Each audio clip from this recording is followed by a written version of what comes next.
ఆంధ్రప్రదేశ్ రాజకీయాల్లో మరోసారి ఉద్రిక్తత పరిస్థితులు నెలకొన్నాయి.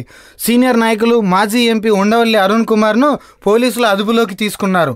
తాజాగా పోలవరం, పట్టిసీమ ప్రాజెక్టుల్లో అవినీతి జరిగిందని, ఈ వ్యవహారంపై ప్రజలకు నిజాలు తెలిసేందుకు చర్చకు రావాలని ప్రభుత్వాన్ని ఆయన కోరారు.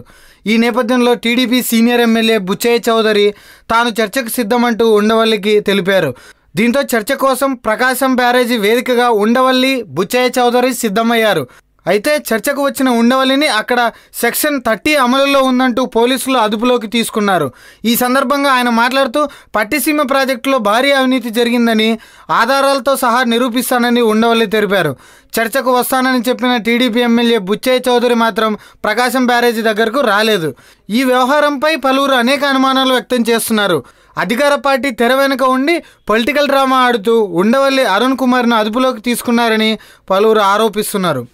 ఈ వీడియో మీకు నచ్చినట్లయితే లైక్ చేయండి, షేర్ చేయండి. మరిన్ని అప్డేట్స్ కోసం మా జనహితం టీవీని సబ్స్క్రైబ్ చేయడం మాత్రం మర్చిపోకండి.